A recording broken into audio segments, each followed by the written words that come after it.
Hello students, एक बार फिर से आप सभी का स्वागत है आज की शानदार क्लास में। दोस्तों, प्रोनाउन का पार्ट 1 काफी जबरदस्त रहा। आप सभी लोगों का प्यार काफी मिला उस पर्टिकुलर सेशन को, जिसमें काफी डिटेल में हमने आपको प्रोनाउन के पार्ट 1 में काफी कुछ बातें करी। आज के सेशन में पार्ट 2 यानी कुछ नए प्रोनाउन के टाइप्स का डिस्कशन होगा और उसके सारे इंपॉर्टेंट कॉन्सेप्ट्स को बहुत ही अच्छे तरीके से आपको सिखाया जाएगा। दोस्तों, एग्जाम में बनने वाला प्रोनाउन हो या बाकी के टॉपिक्स पर कोई भी सवाल हो, 100% आप करके आएंगे। मेरा नाम है Sandeep Kesarwani, faculty of English since 2011। 14 साल से ज्यादा हो गया बच्चे, और इस 14 आवर्स की जर्नी में इंग्लिश को कैसे आसान बनाया जा सकता है वो आप मेरे साथ इन क्लासेस में सीख सकते हैं। चलिए शुरुआत करते हैं और देखते हैं आज क्या स्पेशल है आप सभी स्टूडेंट्स के लिए। आज के इस सेशन में प्रोनाउन टॉपिक 2 है दोस्तों, पार्ट 2 में। दोस्तों, आज हम पढ़ेंगे रिलेटिव प्रोनाउन। अभी आपने पर्सनल प्रोनाउन मेरे साथ सीखा। रिलेटिव प्रोनाउन क्या होता है, पहले किताबी डेफिनेशन देखिए। द प्रोनाउन विच ज्वाइंस और shows relation is called relative pronoun. मतलब क्या है? एक ऐसा प्रोनाउन जिसका काम है रिलेशन शो करना या जोड़ने का काम करता है। विच ज्वाइंस, जोड़ने का काम करता है, हम उसे रिलेटिव प्रोनाउन कहते हैं। रिलेटिव शब्द ही ऐसा लग रहा है जैसे रिलेटिव्स, हमारे रिश्तेदार होते हैं ना, हम उनको रिलेटिव्स कहते हैं। अगर हम किसी को रिलेटिव्स कहते हैं तो इसका मतलब वो हमारे साथ किसी ना किसी शब्द से जुड़ा हुआ है। जैसे वो हो सकता है हमारे साथ फूफा के रिश्ते में हो सकता है वो मामा के रिश्ते में हो सकता है चाचा के रिश्ते में हो सकता है कुछ भी, कुछ ना कुछ रिश्ता होता है जी। तो कोई भी रिलेटिव्स है, किसी ना किसी रिश्ते से वो हमारे साथ जुड़ा होता है। तो ठीक उसी प्रकार से रिलेटिव प्रोनाउन में कुछ ऐसे प्रोनाउंस होंगे जिनका काम होगा किन्हीं दो को जोड़ना। समझ गए? अब यहां पे जो रिलेटिव प्रोनाउंस की लिस्ट है वो केवल ये 5 वर्ड्स की है। दोस्तों, बड़े ध्यान से देखिएगा, बहुत इंपॉर्टेंट चैप्टर है ये। प्रोनाउन के टाइप्स में से ये काफी इंपॉर्टेंट है और इस पर सवाल बहुत अच्छे अच्छे बनता है एग्जामिनर से। तो 5 आपके रिलेटिव प्रोनाउंस है, हु, होम, हुज, विच और दैट। ये 5 आपके रिलेटिव प्रोनाउंस हो गए, हु, होम, हुज, विच और दैट। आपको इन, देखो, इन पांचों के कुछ कॉमन रूल्स हैं और इन पांचों के कुछ अलग अलग रूल्स हैं। हम दोनों आपको सिखाएंगे, कॉमन रूल्स भी आपको बताएंगे और इनके जो अलग अलग रूल्स हैं वो भी आपको पूरा एक एक करके सिखाएंगे। तो बच्चे, जो हु है वो हमेशा किसी ना किसी पर्सन के लिए यूज होगा जो सब्जेक्टिव होना चाहिए। ये पर्सन में इंसान चाहे महिला हो या पुरुष हो, होने महिला पुरुष ही चाहिए बच्चे, और कोई तीसरा नहीं चाहिए। दूसरे नंबर पे हुम है, ये भी पर्सन के लिए है, लेकिन ये ऑब्जेक्टिव पर्सन है। ये सब्जेक्टिव पर्सन, ये ऑब्जेक्टिव पर्सन। अभी डिटेल आपको समझ में आने लगेगा, थोड़ा धैर्य रखिए। तीसरे पे आइए, हुज। हुज है पोजेशन के लिए, जो किसी भी नाउन के लिए यूज किया जा सकता है, चाहे वो पर्सन हो, एनिमल हो, बर्ड्स हो या कोई नॉन लिविंग थिंग ही क्यों ना हो, सबके लिए हुज इस्तेमाल किया जा सकता है। विच का इस्तेमाल बच्चे पर्सन का सब्जेक्टिव और ऑब्जेक्टिव का हु और हुम था। पर्सन को छोड़ के दुनिया में जितने भी नाउन बचते हैं सभी के सब्जेक्टिव और ऑब्जेक्टिव में विच लगाया जाएगा। ध्यान से समझते चलना। मतलब इंसान को हटा दो, महिला और पुरुष इनको साइड कर दो, इसके अलावा जो कुछ भी बचेगा, कौन बचेगा? जानवर बचेंगे, पौधे बचेंगे, पेड़ पौधे बचेंगे, वनस्पति जितनी भी होती, पक्षियां बचेंगी और सारी निर्जीव वस्तुएं बचेंगी। इन सब के लिए दोस्तों विच लगाना है, सब्जेक्टिव और ऑब्जेक्टिव दोनों में। देखो मेंशन कर रखा है। और लास्ट में आता है बच्चे दैट। दैट का यूज, इसके कुछ स्पेशल रूल्स हैं जो हम आपको अभी आगे सिखाएंगे। तो ये थे आपके हु, हुम, हुज, विच और दैट के बारे में एक थोड़ा सा ब्रीफ इंट्रोडक्शन, और कुछ नहीं है। ठीक है, अभी डिटेल आप शुरू होगा। अभी सुनिए अब इन सभी का पहले कॉमन रूल सीखिए। रूल क्या कहता है कि use verb according to the antecedent of relative pronouns. अगर किसी सेंटेंस में आपने कोई रिलेटिव प्रोनाउन लिखा हुआ है, जो वो 5 लिखे थे उसमें से ही मान लीजिए, और इसके बाद आपने एक वर्ब लगा दी। अगर रिलेटिव प्रोनाउन के बाद सब्जेक्ट लिखा हुआ है तो ये वर्ब इसी सब्जेक्ट के अकॉर्डिंग आ जाएगी। लेकिन कभी कभी ऐसा होगा कि रिलेटिव प्रोनाउन के बाद वर्ब लिखा होगा, सब्जेक्ट यहां पे नहीं होगा, तो ये वर्ब किसके अकॉर्डिंग आ रही है? कोई तो सब्जेक्ट चाहिए ना इसका। इसका सब्जेक्ट ऐसे केस में, ऐसी सिचुएशन में, इस रिलेटिव प्रोनाउन के ठीक पहले वाला जो वर्ड होगा उसके अकॉर्डिंग आएगा। इसी को हम उसका एंटीसीडेंट कहते हैं दोस्तों। जो यहां पे लिखा है ना, use verb according to the antecedent of relative pronoun, तो रिलेटिव प्रोनाउन का एंटीसीडेंट मतलब रिलेटिव प्रोनाउन के पहले वाला को सब्जेक्ट बना दीजिए उस वाली वर्ब के लिए। आइए एग्जांपल समझते हैं, और एग्जाम में यही मिसमैच करके एरर बनाई जाएगी। एक पहले छोटा सा एग्जांपल देता हूं। जैसे मैंने कहा, I who is a teacher teachers well. इस सेंटेंस में दो गलतियां हैं, इस सेंटेंस में डबल एरर है। क्या गलती है बच्चे? सबसे पहली एरर है, आप देखो यहां पे एक रिलेटिव प्रोनाउन है, तो रिलेटिव प्रोनाउन हु का पहला रूल है कि ये सब्जेक्ट के साथ होना चाहिए। तो जिस वर्ड के साथ लिखा हुआ है क्या वो सब्जेक्ट है? तो ये पार्ट तो सही हो गया। दूसरे नंबर पे आगे आपने एक वर्ब लिख दी है, तो वर्ब आनी चाहिए इसके एंटीसीडेंट के हिसाब से। क्या हम आई के साथ इज लगाते हैं? नहीं लगाते। आई के साथ एम आता है, इज नहीं आता। तो इसका मतलब ये जो इज है ये गलत है, यहां पे एम होना चाहिए। I who am a teacher teaches well, क्या हम आई के साथ मेन वर्ब में एसोरियस लगाएंगे? नहीं। आई एक प्लूरल सब्जेक्ट होता है, इसलिए मेन वर्ब की केवल फर्स्ट फॉर्म आनी चाहिए। तो माय डियर स्टूडेंट्स, सेंटेंस में दो गलतियां थी, दोनों ही वर्ब बेस्ड एरर्स थी। तो ऐसे करके पहला पार्ट ये हुआ। कुछ और एग्जांपल्स देखो। द स्टूडेंट्स, यहां पे ये प्लूरल है, सब्जेक्ट है, शुरुआत में आया है तो सब्जेक्ट है, तो आपने हु लगा दिया। प्लूरल सब्जेक्ट को मेन ऑफ की फर्स्ट फॉर्म दी है। Study hard will pass the exam, यानी ये सेंटेंस करेक्ट है। ये स्टडी इस आपके सब्जेक्ट के लिए हो जाएगी वो। The animals, plural subject, that live in the forest. अब आपने वही द एनिमल्स के लिए लिव इन द फॉरेस्ट लिखा हुआ है दोस्तों, और उसी एनिमल्स के लिए नीड टू बी प्रोटेक्टेड लिखा होना चाहिए। इसको नीड्स क्यों कर दिया? जब सेम सब्जेक्ट यूज हो रहा है उसके लिए भी, है ना। एनिमल्स प्लूरल है तो मेन ऑफ की फर्स्ट फॉर्म आएगी, तो यहां भी तो फर्स्ट फॉर्म आएगी, दोनों ही जगह तो सेम फॉर्म आएगी ना बच्चे, अलग अलग कैसे कर सकते हैं। तीसरा, द टीचर सिंगुलर है यहां पे, तो हु आर गिविंग कैसे हो सकता है? Who is giving the lecture is very experienced, क्योंकि टीचर तो सिंगुलर है, तो रिलेटिव प्रोनाउन के बाद उसके पहले वाला एंटीसीडेंट। द हाउस के लिए निर्जीव वस्तु है तो विच आएगा, और एक ही हाउस है तो वर कैसे लिख सकते हैं? Was built last year. अब ये सिंगुलर है तो लुक्स भी सही है, लुक्स ब्यूटीफुल। तो ये कॉमन रूल है, जहां पे हमने विच का भी दिखाया, हु का भी दिखाया, दैट का भी दिखाया, कि बच्चे कभी भी ऐसी सिचुएशन हो कि एक रिलेटिव प्रोनाउन है, उसके डायरेक्ट बाद में सब्जेक्ट नहीं लिखा, डायरेक्ट बाद वर्ब लिख दिया गया है, तो सब्जेक्ट बनेगा कौन? रिलेटिव प्रोनाउन का एंटीसीडेंट। आ गई बात समझ में? अब आते हैं दूसरे नंबर पे, एक एक करके हम पांचों के बारे में पढ़ते हैं। सुनिए, सबसे पहला लिखा हुआ है यूज ऑफ हु का मतलब यहां पे कौन नहीं होगा, वो तो सवाल पूछेंगे तब हु मतलब कौन होगा। यहां पे हु का मतलब है जो, और हमेशा पर्सन के लिए सब्जेक्टिव केस में यूज करिए। The women who lives next door is a doctor, वो महिला जो अगले डोर में रहती है, यानी अगले घर में रहती है, वो एक डॉक्टर है। अभी सेंटेंस में आप देखिए आपने हु ही क्यों लिखा? आप कहोगे सर यहां पे पर्सन है इसलिए हु लिखा, ठीक है, अच्छी बात है, पर्सन है तो हु लिखा आपने, अच्छी बात है। हुम क्यों नहीं लिखा? हुम भी तो पर्सन के लिए आता है। तो कैसे पता करेंगे कि यहां पे सब्जेक्टिव चाहिए कि ऑब्जेक्टिव चाहिए? This is the question. बड़े ध्यान से सुनना, बहुत बारीकी से बताऊंगा बच्चे, ये तरीका कहीं लिखा ही नहीं है, बट 100% आपके काम आएगा।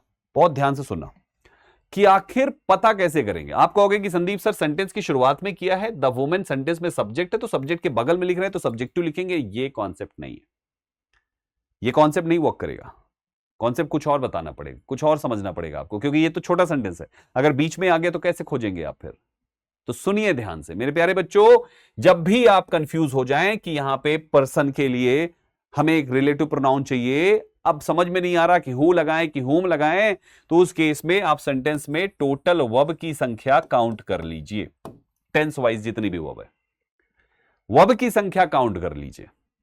जब वर्ब की संख्या काउंट हो जाए तो उसके बाद सेंटेंस में सब्जेक्ट की संख्या भी काउंट कर लीजिए, दोनों काउंट करिए।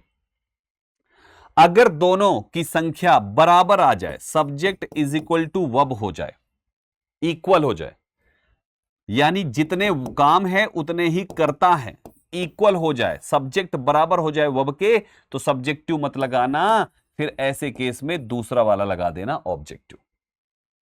और अगर आपके सब्जेक्ट की संख्या वर्ब से कम हो जाए, सब्जेक्ट आपका कम हो वर्ब से, तो ऐसे केस में सब्जेक्ट को वर्ब के बराबर करना पड़ेगा, और सब्जेक्ट को वर्ब के इक्वल करने के लिए आपको सब्जेक्टिव लिखना पड़ेगा। और सब्जेक्टिव वर्ड कौन सा होता है? WHO।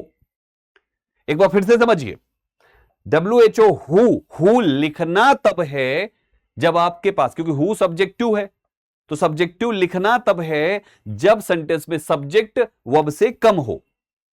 मान लीजिए सेंटेंस में वर्ब की संख्या 2 है और सब्जेक्ट एक ही है, कम हो गया, अब एक कम हो गया तो यहां पे एक सब्जेक्ट लिखना पड़ेगा, इसी की भरपाई होगी हु से दोस्तों।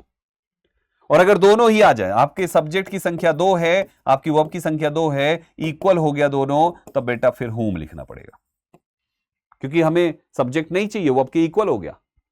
इसको सेंटेंसेस में अप्लाई करते हैं।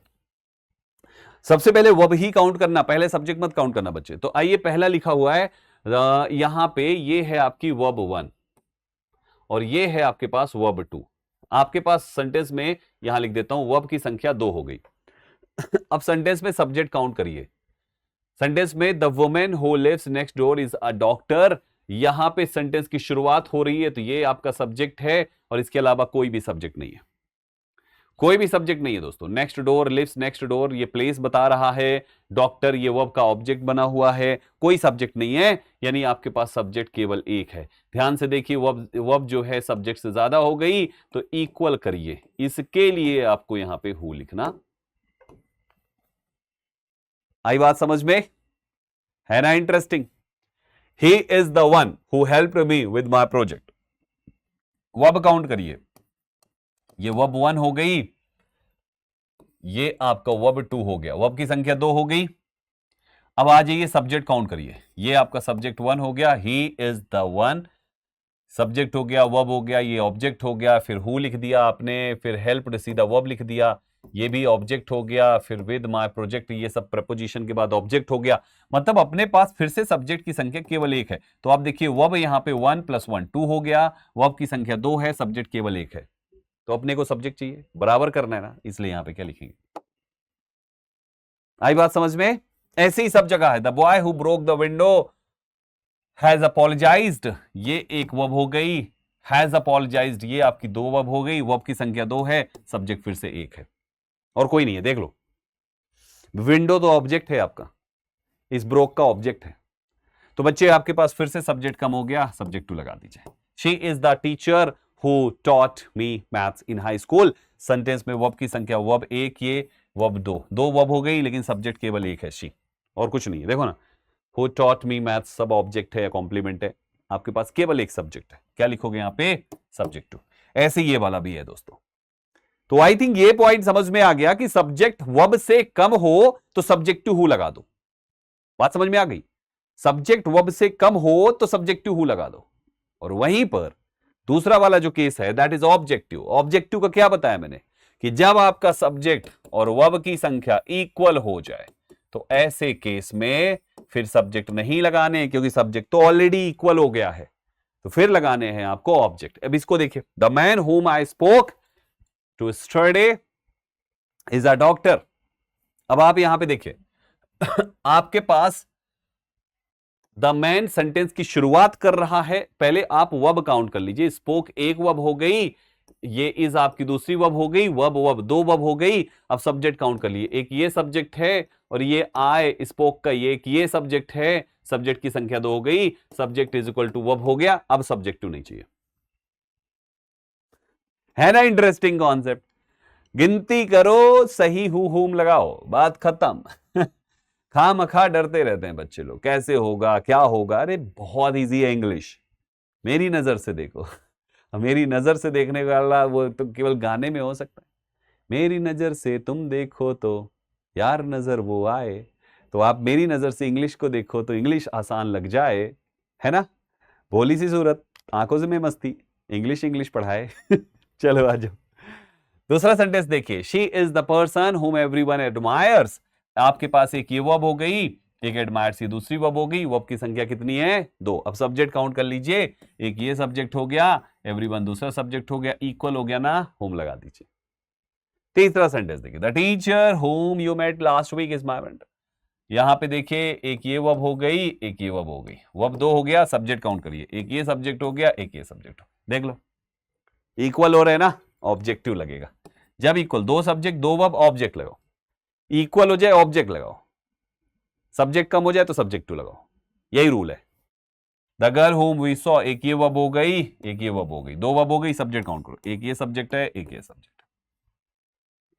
अगला, एक ये वर्ब हो गई, एक ये वर्ब हो गई, वर्ड टॉकिंग ये वर्ब हो गई, 2 वर्ब हो गई, सब्जेक्ट काउंट करो, एक ये सब्जेक्ट हो गया, एक ये सब्जेक्ट हो, इक्वल होगा, सब जगह होम लगाना है।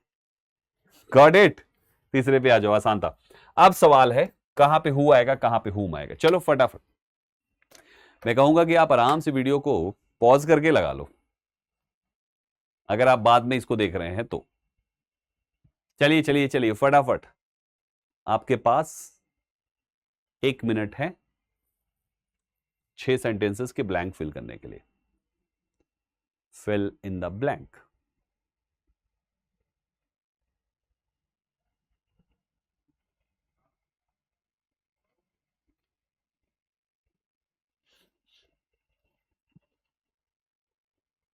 कर लिया?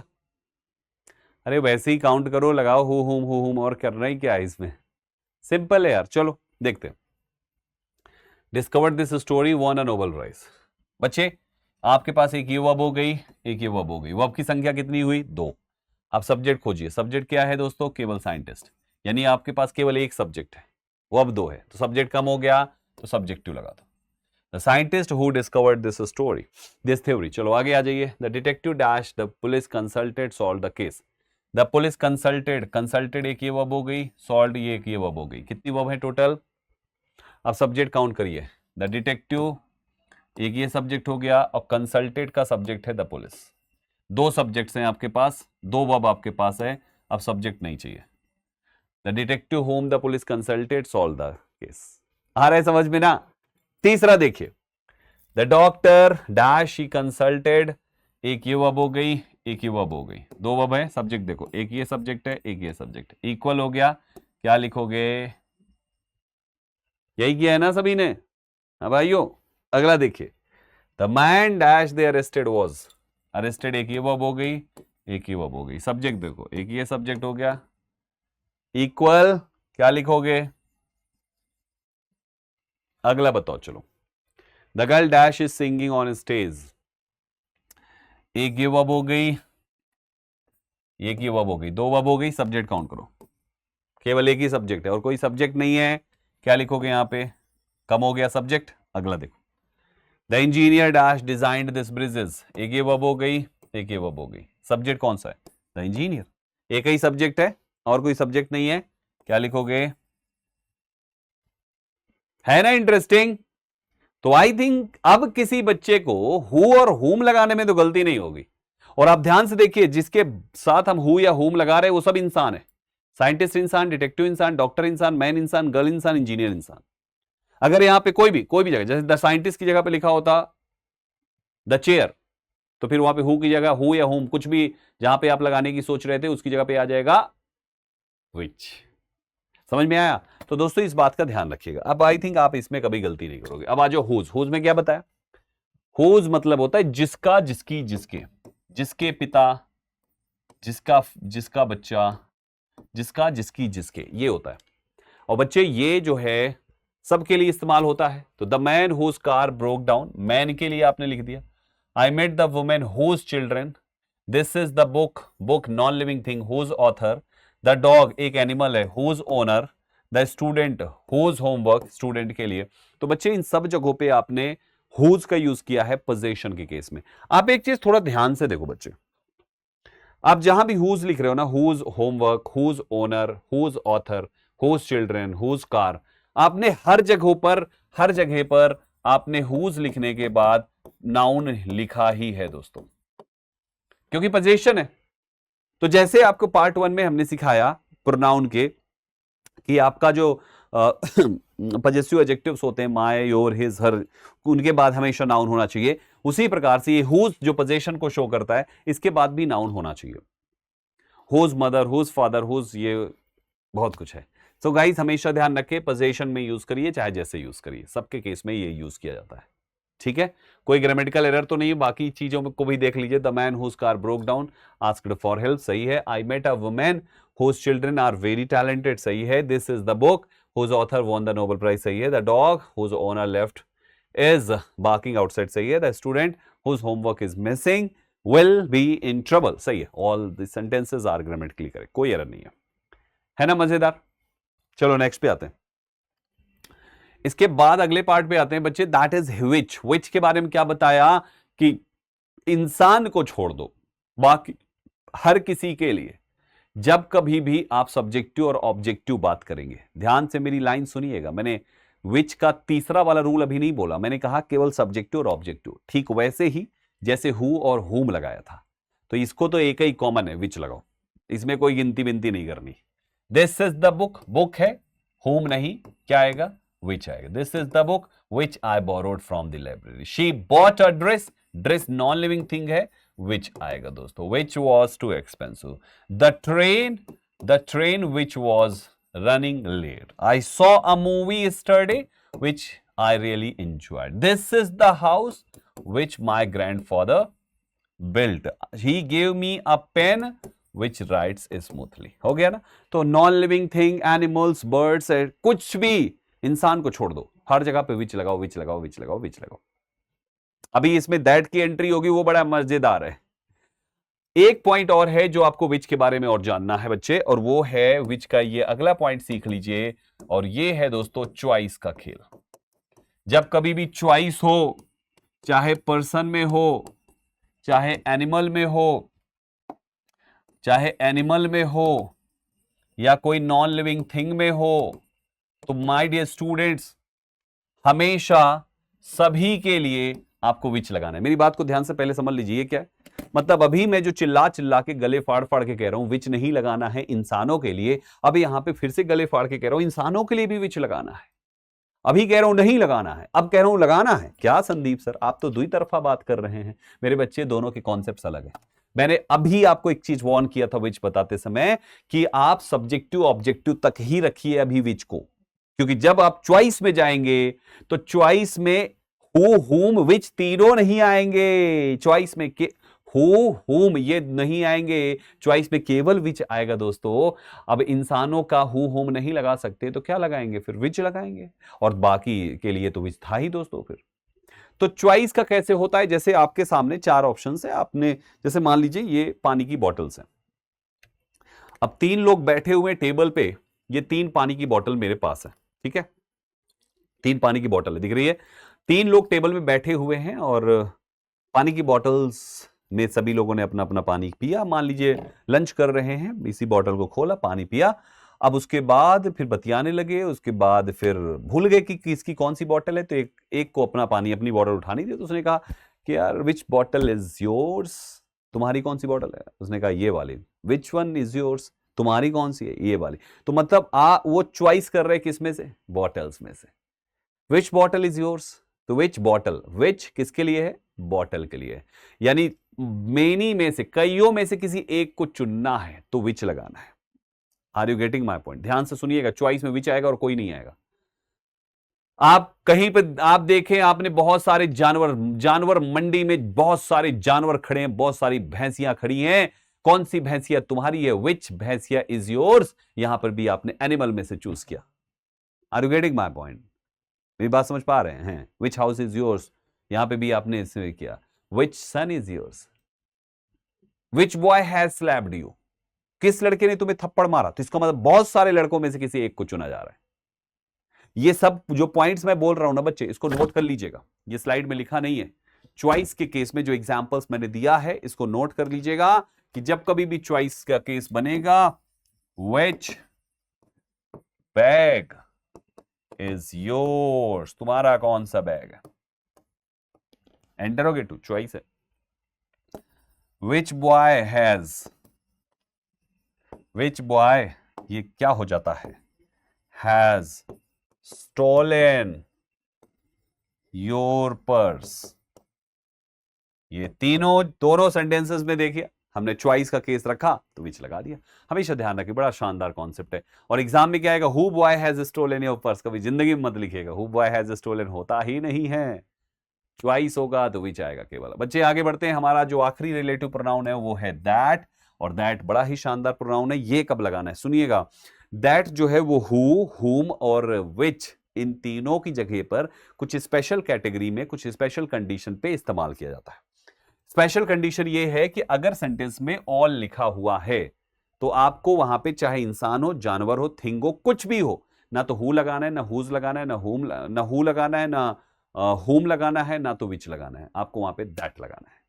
ठीक इसी प्रकार से अगर सुपरलेटिव डिग्री का एडजेक्टिव लिखा है तो दैट लगाना है, अगर ये एवरीथिंग, नथिंग, ये ध्यान रखिएगा, थिंग, वन और बडी वाले, हम इसको भी पढ़ाएंगे आज या कल वाली क्लास में।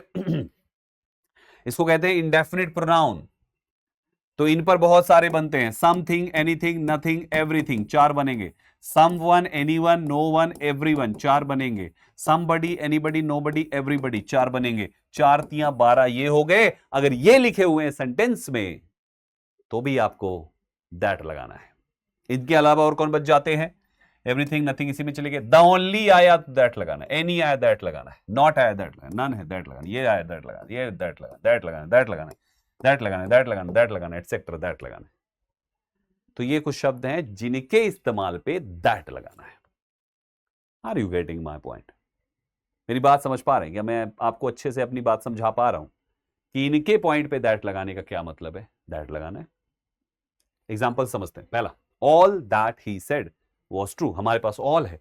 अब एग्जाम में एरर क्या होगा? पढ़ने में भी सही नहीं लगेगा, मतलब पढ़ने में भी गलत नहीं लगेगा। जैसे all which he said was true, all which he said, all which he said. अब देखो पढ़ने में ऐसा लग रहा है सही है, all which he said, all के लिए विच ही सेड, ठीक है विच लगाते हैं, ठीक है, लेकिन ये तो रूल है ही नहीं। रूल तो कहता है कि ऑल है तो दैट आएगा, तो यहां पे दैट लगा दिया, sentence already correct. She is the best singer, the best singer. तो आप यहां पे whom I have ever heard बोलने के बजाय आप दैट बोलो, वो प्रेफरेबल है। अच्छा, एक इंटरेस्टिंग बात बताता हूं। मैंने देखा है कुछ राइटर्स क्या बोलते हैं, कहते हैं कि इंसानों के केस में सुपरलेटिव डिग्री हो तो दैट भी लगा सकते हैं और whom भी लगा सकते हैं। बट मुझे ऐसा लगता है कि आपको दैट को ही प्रेफरेंस देनी चाहिए, क्योंकि जब सुपरलेटिव डिग्री चली गई है बाकी सारी कैटेगरी, बाकी सारे नाउन्स के लिए दैट के साथ, तो फिर ये कैसे ले लेगा? तो बेटर होगा कि आप दैट ही लगाएं सुपरलेटिव में सबके साथ। एवरीथिंग, थिंग वाला आ गया तो विच नहीं आएगा, दैट आएगा। नथिंग आ गया तो that can stop us. He is the only one that knows the truth. Is there any book that you would recommend? Everyone that came to the one. It is not that I, not के बाद है ना। Interesting बच्चे, इसको थोड़ा सा याद करना है। पहले तो देखो 12 तो याद करा दिए, something, anything, nothing, everything, somebody, anybody, nobody, everybody, और someone, no one, anyone, everyone. 12 ये हो गए। हालांकि इन 12 के बारे में हम आगे इंडेफिनिट प्रोनाउन में भी पढ़ेंगे, इनके यूजेस मैं वहां पे भी पढ़ाऊंगा। आगे बढ़ेंगे बच्चे। These pronouns point out towards person और थिंग्स।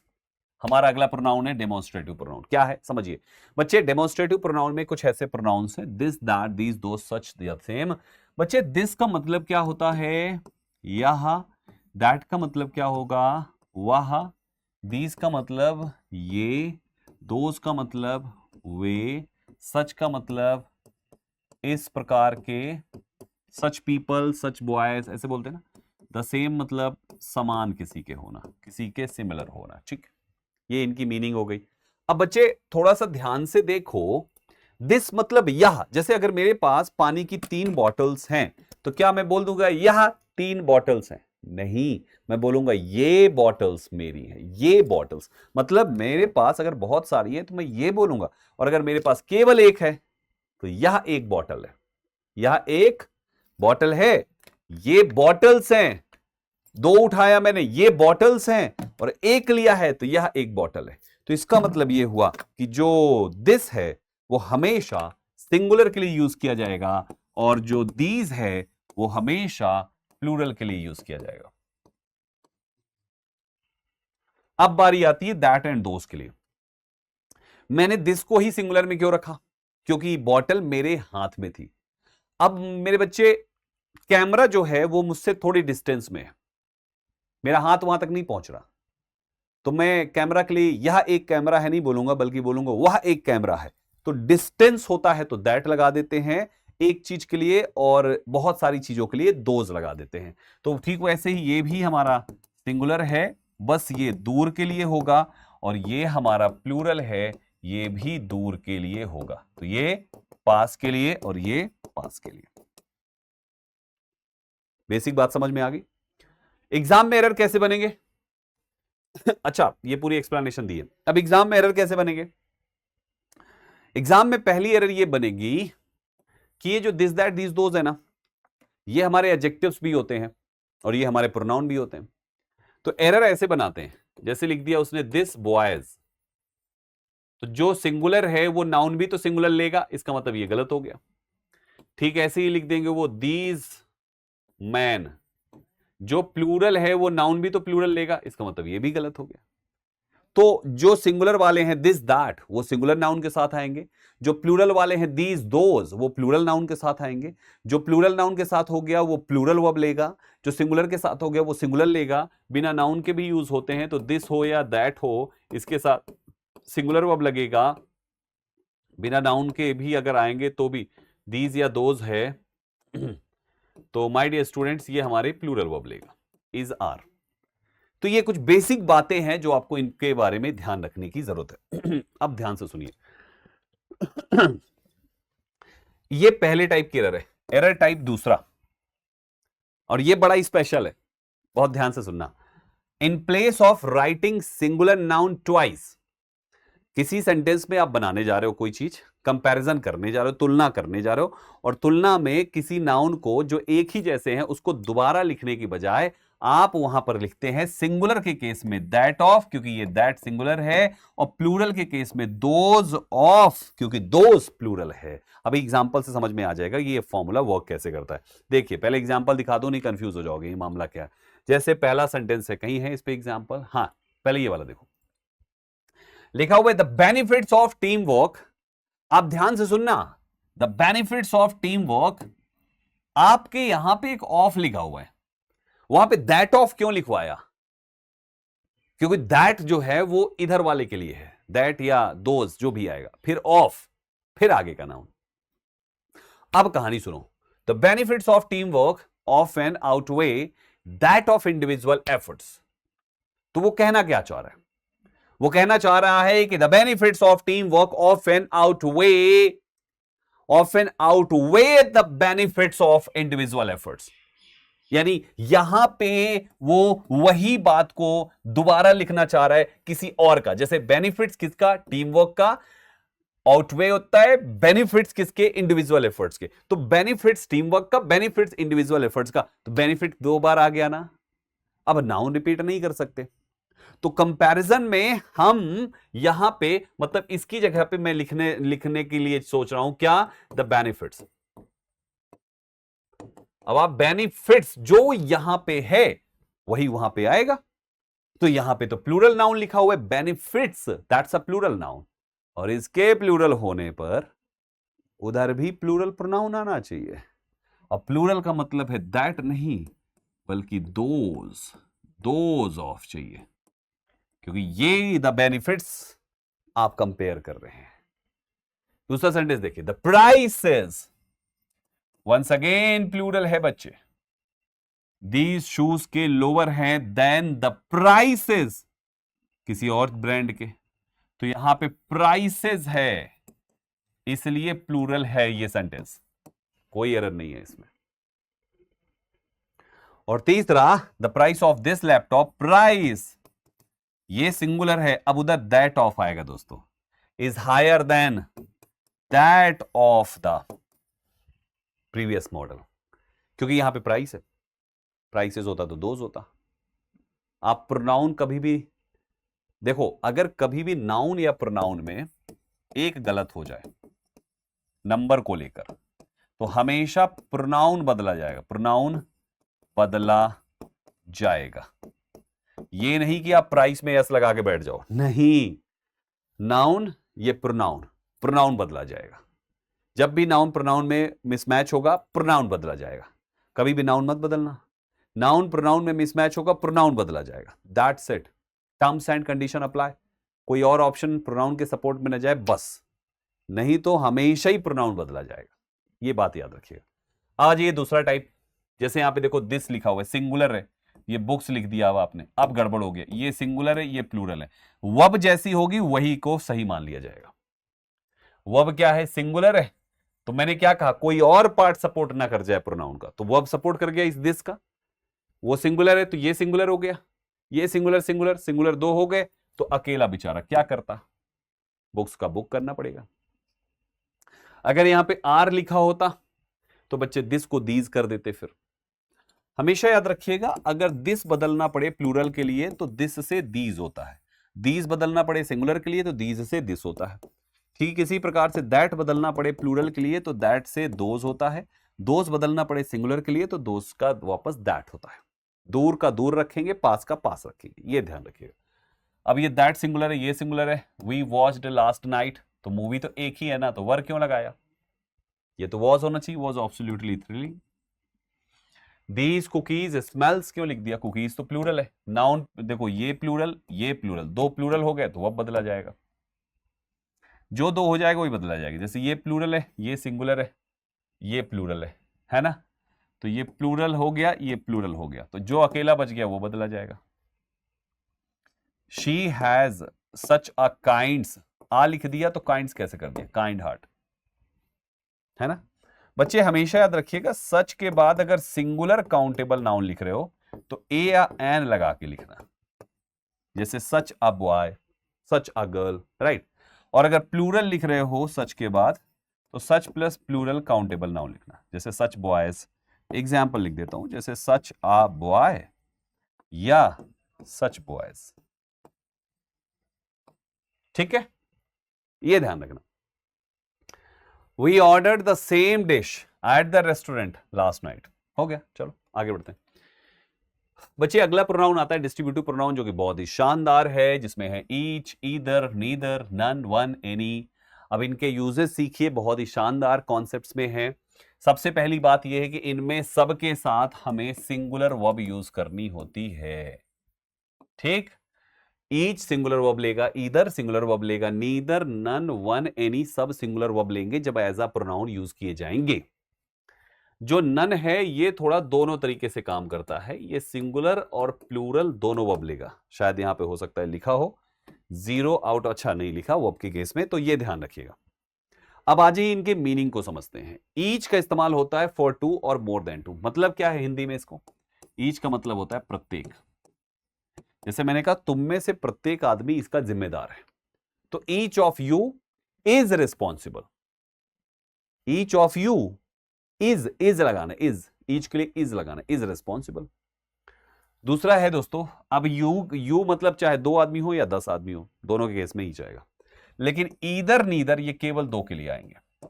जो ये पॉजिटिव है नीदर, ना ना ना, तो ये नेगेटिव हो गया। और नीचे के नन, ये एनी और वन, ये दो से ज्यादा, और नन ये भी दो से ज्यादा। जैसे मैंने मोहन, सोहन और चंदन को बुलाया, कोई नहीं आया, तो कोई नहीं आया, अर्थात मुझे नन और नीदर में से कोई एक को चूज करना है। तो मैंने बुलाया कितने को? 3 को ना, मोहन, सोहन, चंदन, 3 हो गए, 2 से ज्यादा तो मैं नन लिखूंगा, बट नन हैज कम। और अगर मैंने 2 को बुलाया होता, मैंने बुलाया मोहन सोहन को, कोई नहीं आया, तो नीदर हैज कम। आ रही बात समझ में? ठीक ऐसे ही आपके ये वाले केस में ईदर और वन, जैसे मैंने कहा मैंने राम, श्याम, गोपाल को बुलाया, केवल एक आया। 3 को बुलाया, एक आया, तो ओनली वन हैज कम। और मैंने 2 को बुलाया, मैंने राम और गोपाल को बुलाया, एक ही आदमी आया, तो ईदर हैज कम। आ गई बात समझ में? तो इस बात का ध्यान रखना, ये संख्या को भी, संख्या की वजह से एग्जामिनर खेल जाता है, और जहां पे 1 चाहिए वहां पे ईदर लगा देगा, जहां ईदर चाहिए वहां पे 1 लगा देगा। 1 में हमेशा 3 में से एक को चुना जाता है। बच्चे इन 6-7 जो भी हैं, इन सातों में एक कंस्ट्रक्शन कॉमन है बच्चे। आप इनका जब भी इस्तेमाल करेंगे, या तो डायरेक्ट, कौन से प्रोनाउंस थे? डिस्ट्रीब्यूटिव प्रोनाउन, या तो आप सीधा डिस्ट्रीब्यूटिव प्रोनाउन लिखो और सीधा आप अपनी वर्ब लिख दो, या तो ये कर दो। एक ये तरीका है, और दूसरा तरीका है कि आप अपना डिस्ट्रीब्यूटिव प्रोनाउन लिखो कोई भी, जैसे मैं एक एग्जांपल के तौर पे 1 ले लेता हूं, ठीक है, और इसके बाद आप ऑफ लगाओ, और फिर उसके बाद आपको लिखना पड़ेगा प्लूरल नाउन या तो प्रोनाउन। सबको एग्जांपल से समझाऊंगा। वर्ब तो हमेशा सिंगुलर ही आएगी पहले वाले के हिसाब से। जैसे मैं कोई भी एक वर्ड ले लीजिए, जैसे मैंने कहा ईच ले लेता हूं, मैंने कहा each is responsible for this loss. ये हो गया हमारा पहला वाला सेंटेंस। सब्जेक्ट लिखा और एक वर्ब लिख दिया, डायरेक्ट बात। दूसरा वाले की, ये पहले का हो गया, फिर दूसरा वाले का देखिए दोस्तों, मैं इस पैटर्न पे अगर लिखना चाहूं तो मैं लिखूंगा ईच ऑफ, और प्लूरल नाउन या प्रोनाउन, जैसे each of you, each of them, each of us, each of those five, कुछ भी ऐसा, दोज फाइव पीपल, ऐसे करके नाउन भी तो प्लूरल लिख सकते हैं। Each of the five peoples, each of the 10 students, each of the 10 students, कुछ भी ऐसा, मतलब संख्या हमारी यहां पे प्लूरल ही आनी चाहिए, राइट। और वह इसके हिसाब से ही आएगा, is responsible for the loss. तो ये इन सब में कॉमन है। ईच ऑफ, जैसे मान लो स्टूडेंट्स ले लेता हूं, तो हम बोलेंगे each of the students, either of the students, neither of the students, none of the students, one of the students, any of the students, सबके साथ ऐसे students students students students students, यानी नाउन प्लूरल चाहिए of लिखने के बाद। और दूसरा केस क्या बनेगा बच्चे? दूसरा केस बनेगा कि आप डायरेक्ट सब्जेक्ट बनाओ, सीधा वर्ब लगाओ। वर्ब इसमें भी सिंगुलर थी, वर्ब आपकी इसमें भी सिंगुलर थी, इसमें भी सिंगुलर थी, और इसमें भी सिंगुलर होगी, यहां भी सिंगुलर, यहां भी सिंगुलर। केवल नन वाले केस में चाहे वो आप सिंगुलर लिख दो या प्लूरल लिख दो, दोनों सही होता है। आइए कुछ एग्जांपल्स करते हैं। Each of the student in the class received a certificate, क्या एरर है इसमें? स्पॉट दी एरर बच्चे, क्या एरर है? प्यारे साथियों, हमने बताया नाउन प्लूरल होना चाहिए और वर्ब सिंगुलर होनी चाहिए। You can choose either of the option for your project. क्या एरर है यहां पे दोस्तों? क्या एरर है यहां पे? You can choose, either of लिख दिया तो नाउन प्लूरल होना चाहिए, दी ऑप्शंस। तीसरा, neither of the solutions provided the result we were hoping for. क्या एरर है इसमें? नीदर ऑफ लिखा है तो प्लूरल नाउन चाहिए, provided, neither of the options provided the result, result ने, किसी भी ऑप्शंस ने रिजल्ट प्रोवाइड नहीं किया, वी वर होपिंग फॉर। अब संख्या मेंशन नहीं करी है, neither of the solutions, solutions लिखा उसने, संख्या नहीं मेंशन करी कितने सॉल्यूशंस आए, तो नीदर ठीक है, दो ही होगा। फिर अगर यहां पे नन भी लिखा होता तो भी ठीक होता, दो से ज्यादा कंसीडर हो जाता। जब संख्या लिखा ही नहीं तो कुछ कितने भी हो सकते हैं ना। None of the cookies were left after the party और none of the cookies was left after the party, दोनों सही है। बस ध्यान रखना, नन ऑफ द कुकीज ये तो प्लूरल ही हमेशा होना चाहिए जब ऑफ लगा के लिखते हैं। One of the books on the table caught my attention, one of लिखा तो नाउन प्लूरल चाहिए, और केवल वन होता ऑफ नहीं होता तो वन बुक लिख देते, है ना। वन ऑफ द बुक्स और one book, one of the books one book, है ना। इंटरेस्टिंग दोस्तों, तो इसको ऐसे ध्यान रखिएगा। चलिए आगे बढ़ते हैं। तो इस तरीके से हमारे आज के कॉन्सेप्ट सारे कंप्लीट हुए। क्लास नोट्स में 10 क्वेश्चंस लेकर आए हैं, हम एक एक करके सॉल्व करेंगे। तो ओवरऑल अभी हमने क्या पढ़ा? हमने डिस्ट्रीब्यूटिव प्रोनाउंस पढ़े, हमने काफी कुछ चीजें कवर करी। उम्मीद करता हूं अच्छे से चीजें अच्छे से समझ में आ रही है, मजा आ रहा है ना नया नया सीखने में दोस्तों।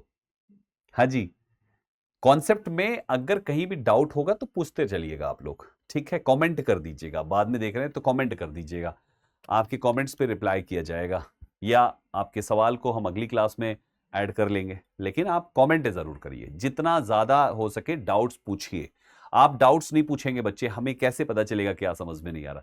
हालांकि मेरी पूरी कोशिश होती है कि आपके डाउट्स बचे ही ना, आपके मन में कोई शंका रही ना जाए, ऐसा पढ़ाता हूं।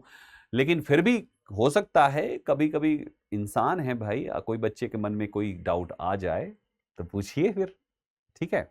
चलिए, क्लास नोट्स का पहला सवाल है, 200 years ago there lived a little boy whom name was Benjamin Franklin. क्या गलती है इसमें?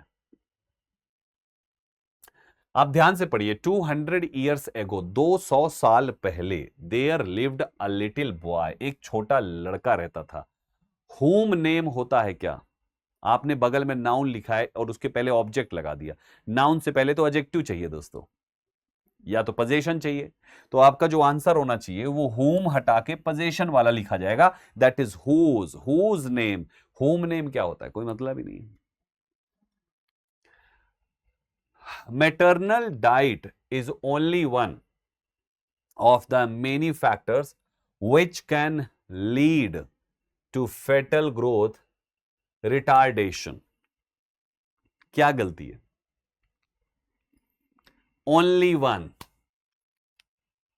Of the many factors which can lead, which can lead. प्यारे साथियों, रिलेटिव प्रोनाउन दैट का इस्तेमाल किया जाएगा यहां पे, क्योंकि आपने ओनली लिखा हुआ है और ये केस में रिलेटिव प्रोनाउन दैट आता है। याद आया कुछ? तो विच को हटा के उसकी जगह दैट कर दीजिए। Next, this courses cover a 12-week period and are organised into 3-4 week modules. क्या एरर है इसमें? मिसमैच हो गया। दिस के साथ कोर्सेज लिख दिया, क्या बदलेंगे आप? दिस बदलेंगे या कोर्सेज को बदलेंगे? प्यारे साथियों, आप आगे वर्ब तो देख लीजिए। ये वर्ब आपकी प्लूरल है, ये वर्ब आपकी प्लूरल है, तो इसका मतलब नाउन आपका प्लूरल होना चाहिए, तो गलती इसमें है। दिस की जगह पे दीज आएगा बच्चे। इसको हटाइए, दीज लिखिए, क्योंकि तीन चीजें प्लूरल का सपोर्ट कर रही है। तो अकेला सिंगुलर क्या क्या बदलेगा? अगला, the statements and views expressed herein are those of the author and are not necessarily that of the Wilson Center. बहुत ध्यान से बच्चे, बहुत ध्यान से। Times of replace that of with those of, क्योंकि हम बात यहां पे दोज की कर रहे हैं, प्लूरल की कर रहे हैं। अभी अभी जस्ट पढ़ाया था ये वाला कॉन्सेप्ट बच्चे। The statements and views, plural noun लिखा हुआ है सब्जेक्ट में, expressed here in are those of the author and are not necessarily those of the Wilson Center. ठीक है, हाँ ये हो गया।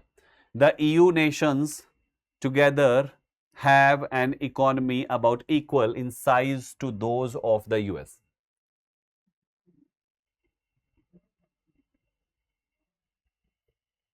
Come on everyone.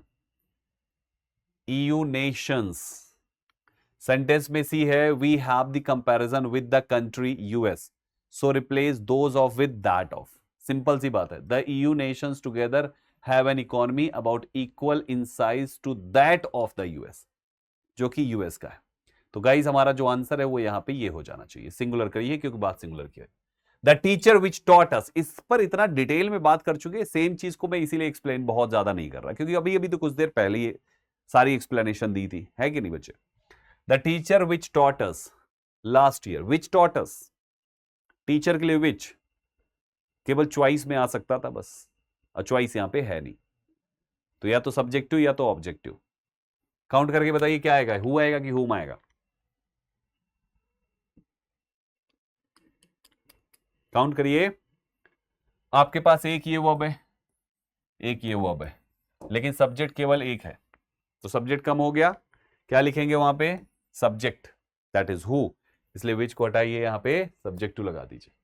The person who you were talking two is my cousin, who आएगा, no error लगा दें कि हुम करें इसको बच्चे? हु करें कि हुम करें? Times up. द पर्सन, पहले वो काउंट करो, वर्ब, वर टॉकिंग टू एक वर्ब हो गई, इज माई कजिन ये दूसरी वर्ब हो गई।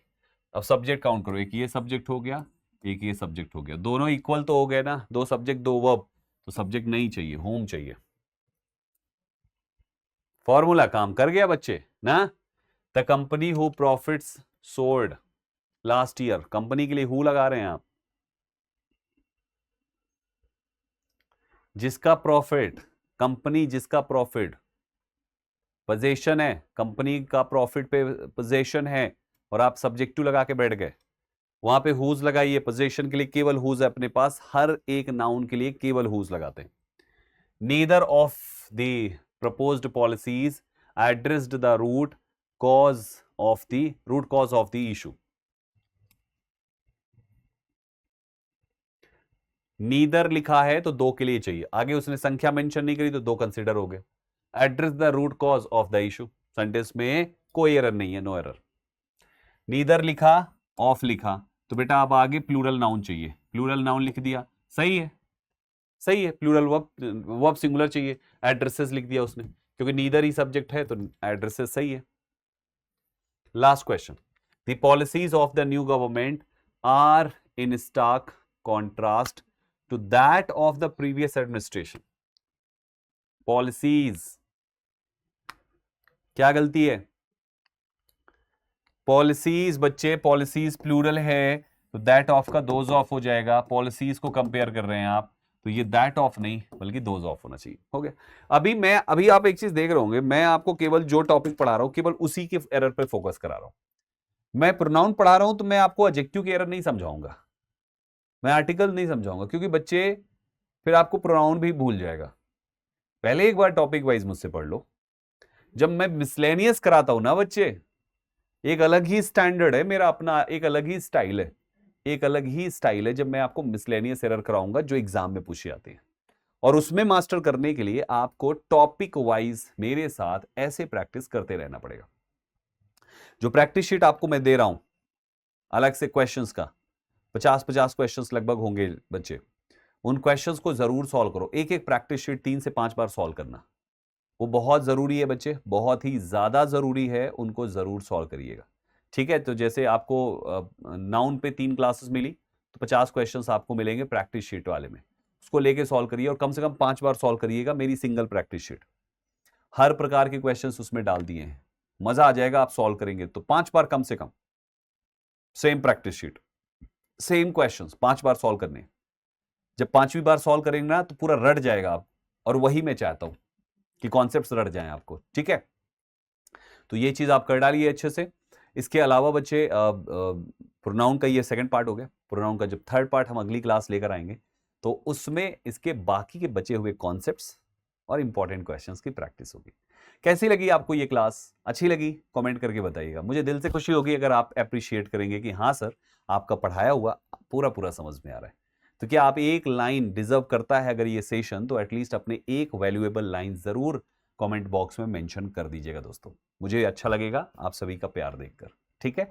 चलिए मिलते हैं इसके अगले पार्ट में, तब तक अपना ख्याल रखें, जितना पढ़ाया गया इसको अच्छे से रिवाइज करें। Thank you very much for joining this session. All the best guys. जय हिंद साथियों।